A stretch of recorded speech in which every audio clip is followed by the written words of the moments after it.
Assalamualaikum warahmatullahi wabarakatuh. Hai para pencinta catur dan para catur mania, selamat datang kembali di Legenda Catur Dunia. Akhirnya kita dapati partai final ideal antara Magnus Carlsen versus Hikaru Nakamura. Ini adalah partai final yang mungkin banyak dinanti bagi penggemar catur dunia. Partai final ini terjadi setelah tadi malam keduanya berhasil mengalahkan lawan-lawannya di babak semifinal matchday kedua. Magnus Carlsen memastikan diri setelah menggebuk Levon Aronian dengan 2 kali kemenangan dan 2 kali remis pada game rapid di matchday kedua tadi malam. Sedangkan Hikaru Nakamura sempat digebuk 3-0 oleh Shahryar Mamedyarov di permainan rapid.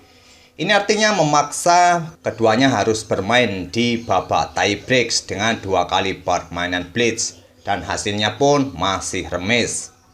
Sehingga untuk menentukan pemain yang lolos ke babak final harus melewati babak Armageddon atau permainan Armageddon. Dan akhirnya kawan, Nakamura menang di permainan Armageddon saat Nakamura pegang hitam.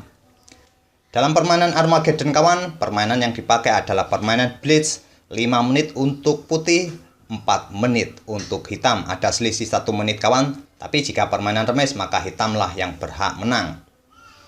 Di permainan Armageddon ini kawan, Hikaru Nakamura kebetulan pegang hitam dan Mamedyarov pegang putih mengawali permainan dengan kuda F3. Pion D5, pion G3, kuda F6, gajah G2, pion E6, dan putih rokade, selanjutnya gajah E7, pion D3, lanjut Shahryar Mamedyarov.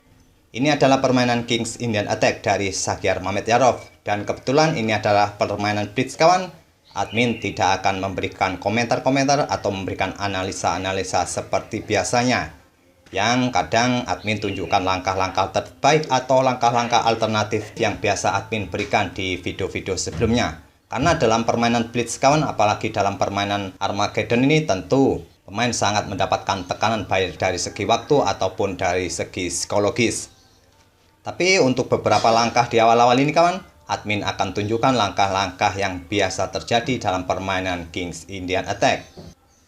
Di sini langkah pilihan yang bisa dipilih oleh hitam untuk melanjutkan langkahnya. Raja bisa langsung melakukan rokade pendek. Kuda hitam bisa bermain mengembang di petak C6 atau di petak D7, atau hitam melanjutkan langkah pion C6 atau pion C5. Bahkan bermain dengan pion A5 pun bisa jadi pilihan bagi hitam. Di sini Nakamura memilih dengan langkah rokade pendek, dan balasan bagi putih di langkah berikutnya ini bisa memainkan pion C4 atau mendorong pionnya kembali di petak D4 atau mengembangkan kuda B ke D2. Ini adalah langkah-langkah pilihan yang paling populer bagi putih. Mamedyarov memilih langkah kuda B ke D2 dan dibalas Nakamura dengan langkah kuda ke C6. Biasanya kawan, hitam sebelum melangkahkan kuda ke peta C6 ini terlebih dahulu memainkan pion C5. Tujuannya jelas untuk mendapatkan kontrol pada peta pusat ini. Pion E4 lanjut Mamedyarov menantang pion pusat hitam. Pion pukul pion dipukul balik oleh pion D. Sekarang pion D5 dan Mamedyarov melanjutkan dengan langkah pion C3 untuk mengontrol peta D4 serta peta B4. Gajah hitam berkembang ke E6, menteri putih ke E2, sekarang pion A5 langsung memberikan tekanan di sayap menteri. Kemungkinan di langkah berikutnya akan dilanjut dengan pion B5, kemudian pion B4 untuk membongkar pion-pion di sayap menteri ini. Beteng putih digeser ke D1, menteri hitam bergeser ke C8. Selain untuk menghindari satu lajur dari beteng putih ini, juga memberikan dukungan bagi gajahnya. Mungkin nantinya akan diadu dengan gajah petak terang putih di petak H3. Kuda putih lompat ke C4, memberikan tekanan bagi pion E5. Di sini kawan, jika hitam membackupnya dengan gajah di petak D6, kemungkinan putih akan pukul gajah petak gelap dengan kuda. Dan tentu putih akan mempunyai keuntungan dengan masih mempunyai sepasang gajah nantinya. Di sini Nakamura merespon dengan langkah gajah ke peta G4 mengepin kuda. Jika kuda putih pukul pion ini kawan, akan dipukul balik. Kuda putih di peta F3 ini tidak akan berani pukul balik kuda hitam yang ada di peta E5 nanti. Mamet Yarob pun melangkahkan kudanya kembali mundur ke E3 mengancam gajah. Gajah tidak ditarik mundur oleh Nakamura, dia memainkan gajah petak gelapnya ke petak C5. Dan kuda E3 pun bermanuver ke petak D5 menantang pertukaran kuda di petak F6. Tantangan ditolak, kuda mundur ke E8. Ini juga kawan, selain menghindari pertukaran kuda, hitam mengosongkan jalur bagi pion F untuk didorong maju ke depan di beberapa langkah berikutnya. Dan Mamet Yarob merespon dengan langkah gajah ke E3 menantang pertukaran gajah petak gelap. Pertukaran ditolak, gajah mundur ke D6, Menteri Putih sekarang bergerak ke C4. Ini untuk mencegah hitam memainkan pionnya untuk didorong maju ke depan. Tapi sebelum itu Nakamura menggeser rajanya ke H8 dan beteng putih naik ke D2. Mungkin berencana untuk mendobel betengnya di lajur D ataupun juga menghindari ancaman atau pimpinan dari gajah petak gelap hitam sehingga kudanya bisa lebih aktif di permainan nanti. Nakamura melanjutkan rencananya dengan pion F6. Tidak memajukan pionnya 2 langkah kawan. Di sini dia berencana untuk memperkuat posisi pion E5-nya. Kuda putih lompat ke H4, mungkin berencana lompat kembali ke peta F5. Dan Nakamura merespon dengan langkah kuda ke E7. Kali ini menantang pertukaran kuda putih di peta D5 ini. Tantangan diterima, kuda pukul kuda dipukul balik dengan gajah. Dan selanjutnya akan memberikan tempat bagi kudanya di peta D6 ini. Dan Mamet Yarob meresponnya dengan langkah menteri mundur ke peta F1. Dengan menarik mundur menterinya ke F1 ini kawan, Mamet Yarob kehilangan momentumnya untuk memberikan tekanan pada hitam.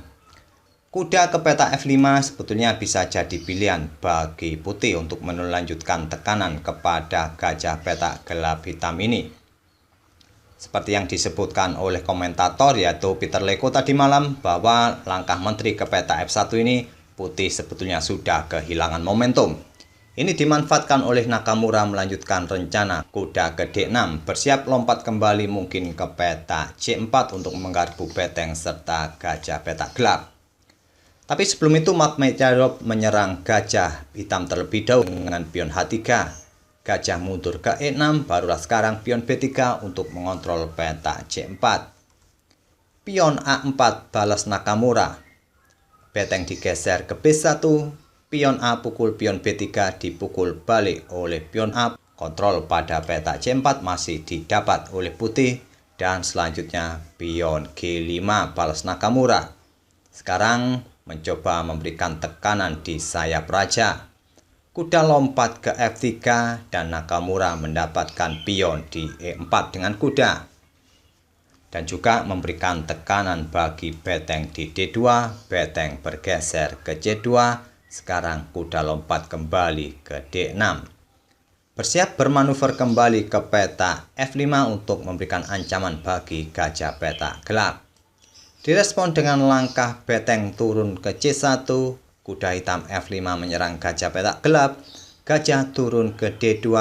Dan sekarang beteng digeser ke D8. Menempati lajur yang sudah terbuka. Dan nanti mungkin disusul dengan langkah beteng ke peta A2 untuk memberikan tekanan pada gajah di D2 ini. Beteng putih digeser ke E1.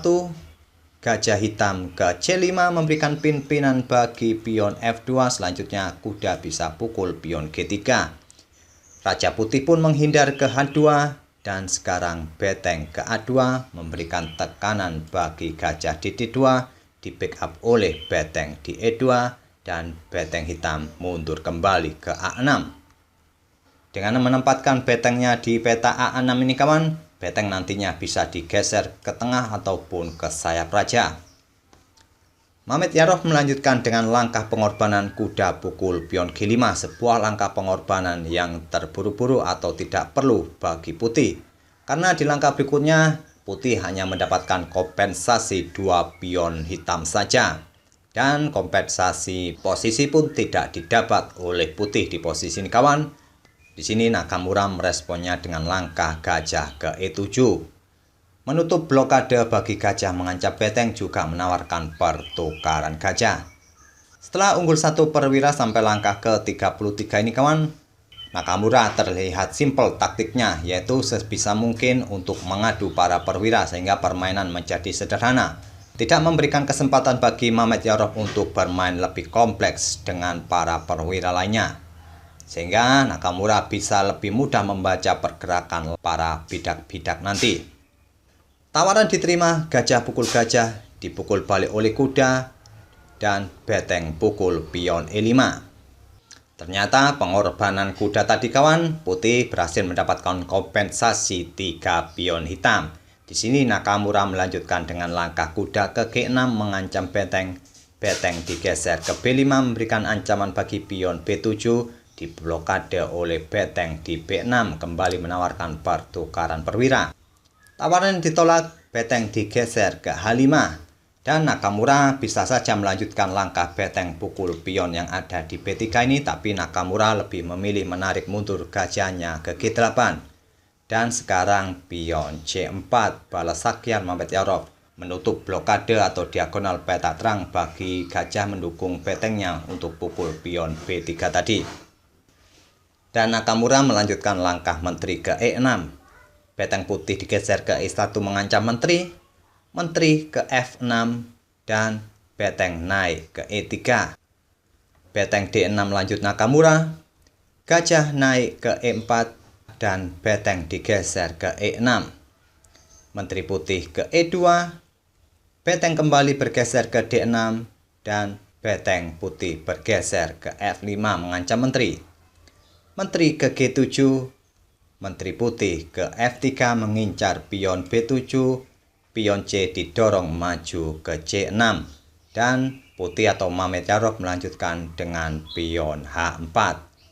Nakamura merespon dengan langkah kuda ke E5 mengancam menteri, Beteng pukul kuda.